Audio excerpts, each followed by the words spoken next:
Hi hello నమస్తే నేను మీ జాహ్నవి. ఎప్పటికప్పుడు లీగల్ అప్డేట్స్కి సంబంధించి డీటెయిల్ ఇన్ఫర్మేషన్ మనకు అందిస్తూ ఉంటారు కదా మన లీగల్ అడ్వైజర్ అడ్వకేట్ రాచురి వంశీకృష్ణ గారు. మరి ఈ రోజు కూడా ఒక సరికొత్త టాపిక్తో మనం డిస్కస్ చేయడానికి రెడీగా ఉన్నారు, మాట్లాడేద్దాం. నమస్తే సార్. నమస్తే సార్, ప్రస్తుతం జరిగిన సంఘటన మనం చూస్తున్నాం. సో కోల్కతా ఇన్సిడెంట్ కానివ్వండి, ఇప్పుడు ప్రస్తుతం ఇంకా ఆడవాళ్ళ విషయంలో ఎంత దారుణాలు జరుగుతున్నాయో చూస్తూనే ఉన్నాం. అంటే దీనికి కారణం ఎవరంటారు? అయితే మేడం, నేను మీకు ఒక్కటి ఏం చెప్తున్నానంటే, చట్టం గురించి ఒక క్షణం పక్కకు పెడదాం. యాజ్ అ ఇండివిజువల్గా మనం అందరం మనుషులం. మనకందరికీ ఒక ఇండివిజువాలిటీ లేకపోతే ఒక మానవత్వం, అకౌంటబిలిటీ అనేది ఉండాలి కదా అందరికీ. అక్కడ ఒక సైడ్ ఆ అమ్మాయికి అట్లా అయిందని చెప్పేసి కోల్కతాలో మహిళలు, సంఘాలు, డాక్టర్స్ కూడా అందరు కూడా ర్యాలీ తీస్తున్నారు. వీళ్ళందరూ ఇంత కష్టపడి ఆ అమ్మాయికి సంఘీభావం ప్రకటిస్తూ అందరు కూడా ర్యాలీ తీస్తుంటే, కొంతమంది మాత్రం I want Kolkata rape case victim rape video అని చెప్పేసి గోగుల్ తల్లిని అడుగుతా ఉన్నారు. వాళ్ళు చేసిన వాడు అట్లా ఉన్నాడు, ఓకే. సో వాడు చేశాడా, ఆ ప్రిన్సిపల్ గార్డ్ చేశాడా, ఎవరు చేశారో అది ఇష్యూ సెకండరీ. ఈ పర్టికులర్ లా కూడా ఏం యాక్షన్ తీసుకుంటుంది ఏంటి అనేది తర్వాత సంగతి. మనం అందరం ఇంతకుముందు చాలా విషయాల్లో మన పెద్దవాళ్ళు అందరం కూడా ఏం మాట్లాడుకున్నామంటే, మన పిల్లలకు కావచ్చు, మనం కావచ్చు, మంచి ఎడ్యుకేషన్ ఇవ్వాలి, చిన్నప్పటి నుంచే ఆడవాళ్ళ మీద రెస్పెక్ట్ పెంచాలి, ఇవన్నీ మాట్లాడుకున్నాం. ఇవన్నీ మాట్లాడుకున్నప్పటికీ కూడా ఇక్కడ ఎలాంటి మార్పులు ఉండట్లేదు. బెస్ట్ ఉదాహరణ ఏంటంటే, ఈ రోజు వచ్చిన సర్చ్ రిజల్ట్సే. అందరు కూడా Kolkata rape case victim video కావాలి. అంతకు ముందు కూడా చూసుకుంటే మన హైదరాబాద్లో కూడా ఒక వెటర్నరీ డాక్టర్ మీద ఇట్లాంటి ప్రయత్నం చేయడం జరిగింది. అప్పుడు కూడా ఆ రేప్ కేసు లో కూడా ఆ పర్టికులర్ వీడియో కావాలని చెప్పేసి సర్చ్ రేషియో. అంటే పైశాచికత్వం ఈ పైశాచికత్వం ఆనందం తీసుకునే వ్యక్తులు ఎక్కువైపోతున్న కొద్దికి ఇప్పుడు వీడికి అవకాశం లేదు కాబట్టి ఓన్లీ వీడియో చూసి ఊరుకుంటున్నాడు. అవకాశం ఉన్నవాడు వెళ్ళి అటెంప్ట్ చేస్తున్నాడు. కొంచెం ఇటో అటో లేట్ అయినా కానీ మన దాంట్లో ఉరిశిక్ష పడడం జరిగింది. ఇంతకుముందు మన పర్టికులర్ వరంగల్లో ఏమో అయితే ఆ పర్టికులర్ అక్యూజ్డ్ వాళ్ళని ఎన్కౌంటర్ జరిగింది.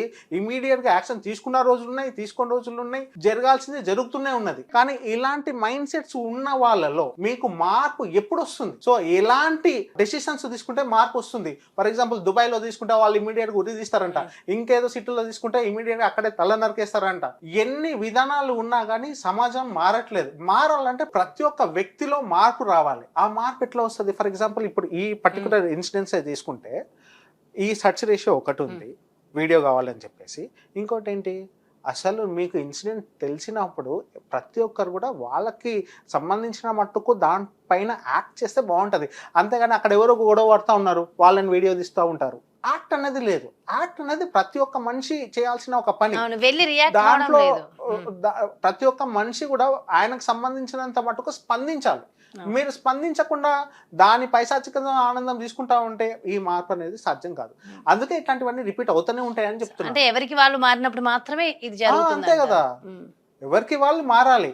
ఇప్పుడు అక్కడ ఉన్న ప్లేస్ లో మీ తల్లిలో మీ బిడ్డను ఉన్నప్పుడు ఆ వీడియో చూస్తారా? ఆ వీడియో అయినా కానీ చూస్తారా? మనం ఒక సెల్ఫ్ రియలైజేషన్ కావాలా. అంతేగాని అక్కడ ఎవరికో ఏమో అయిందని చెప్పేసి మీరు ఆనందము, పైశాచిక ఆనందం పొందుతా అంటే మనం అసలు ఎక్కడ వెళ్తున్నాం? Wear we are leading. సో మనం మారితే, మన చుట్టుపక్కల ఉన్న వాళ్ళందరూ మారితే ఆటోమేటిక్ గా సమాజం మారిపోతుంది. ఇప్పుడు ఏంటంటే పర్టికులర్ ఈ పోలీస్ డిపార్ట్మెంట్ కూడా చాలా మటుకు మారాల్సిన అవకాశం ఉంది.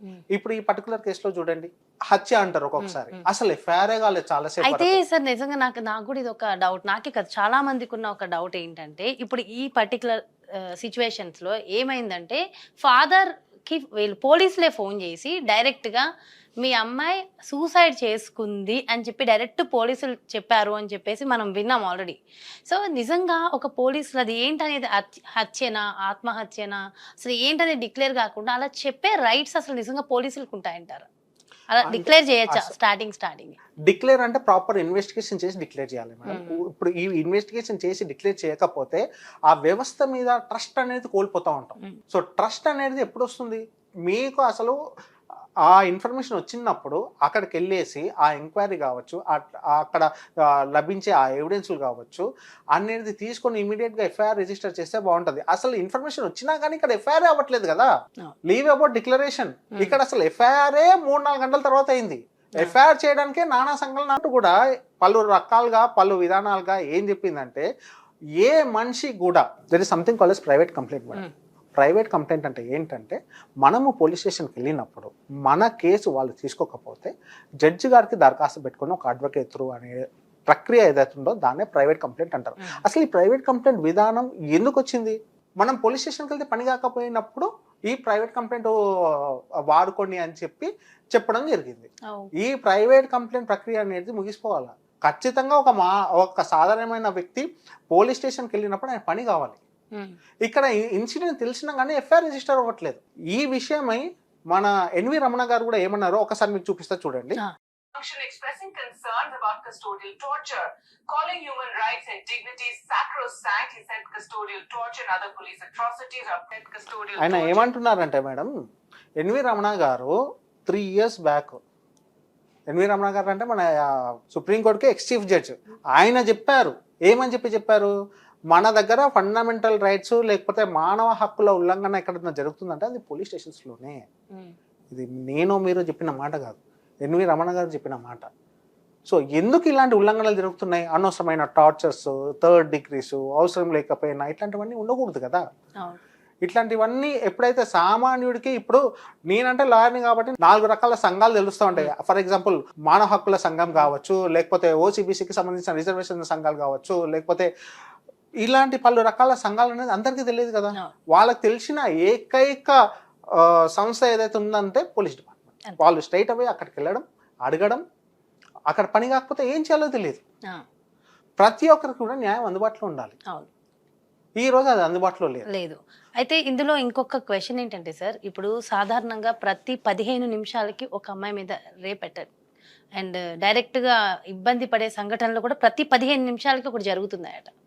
సో డైరెక్ట్గా అత్యాచారం. సో అంటే తెలియకనే ఇంకెన్ని ఉన్నాయో. సో ఈ లెక్కన ఏ అమ్మాయి అయినా వెళ్ళి కంప్లైంట్ చేయాలి అని అనుకున్న క్రమంలో నిజంగా అసలు వెళ్ళే ధైర్యం ఎంతమంది చేయగలుగుతున్నారు? దానికి కారణం ఎవరు? చాలా తక్కువ మంది చేయగలుగుతున్నారు మేడం. దానికి కారణం అంటే lack of awareness.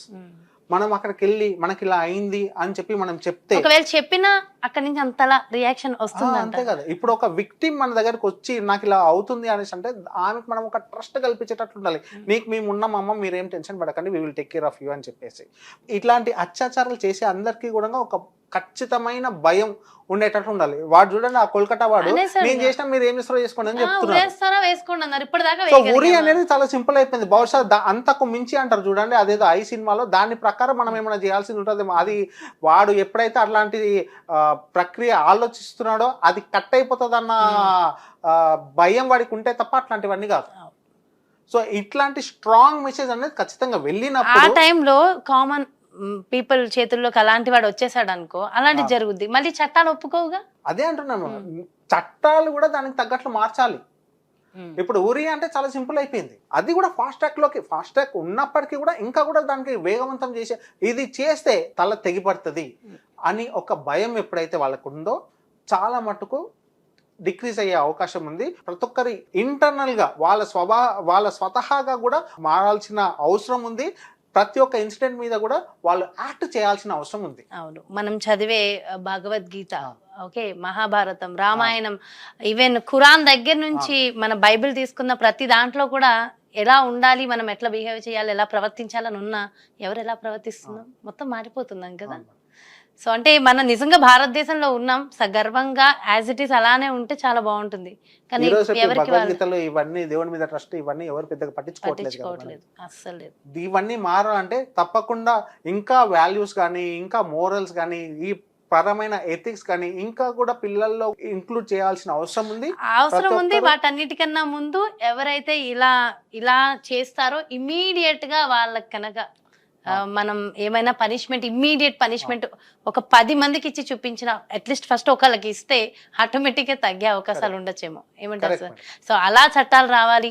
So immediate reactions ఇలాంటివి మార్చాల్సిన అవసరం ఉంది. కొత్త చట్టాలు వచ్చినప్పటికీ కూడా ఇంకా పలు రకాలుగా ఇమ్మీడియట్ ఎఫెక్ట్ ఉన్నట్లు వస్తే ఇంకా ఎస్పెషల్లీ ఇలాంటి విషయాల్లో చాలా వింటుంటే రోజు రోజుకి చాలా భయం వేస్తోంది. ఆడపిల్ల పట్టపగలే బయటకు వెళ్ళలేని పరిస్థితుల్లో మనం ఉన్నాం. నిజంగా చాలా భయం వేస్తుంది సార్. అండ్ చాలా మంచి ఇన్ఫర్మేషన్ ఇచ్చారు. Thank you so much. నమస్తే. చూసారు కదండి, మరి ఇది మరి ప్రస్తుతం జరుగుతున్న ఆడవాళ్ళకు సంబంధించిన సంఘటనల గురించి మరి ఒక మంచి ఇన్ఫర్మేషన్ ఇచ్చారు. కానీ ఎవరికి వాళ్ళు మారాలి, మనకి మనం ఎలా ఉన్నాం, నిజంగా మన ముందు ఒక సంఘటన జరిగితే ఎలా ప్రవర్తిస్తాం, మనకు తెలిసిన అమ్మాయి ఇలా జరిగితే ఎలా ఉంటుంది, మన ఇంట్లో ఉన్న అమ్మాయికి ఇలా జరిగితే ఎలా ఉంటుంది అనేది ఫస్ట్ మనకి మనం మారినప్పుడు నిజంగా సొసైటీ మారుతుంది అనేది ఒక మంచి గుడ్ ఇన్ఫర్మేషన్ ఇచ్చారు కదా. సో మరి ప్రత్యేకమైన కార్యక్రమంతో మళ్ళీ మీ ముందుకు వచ్చేస్తాను. నమస్తే.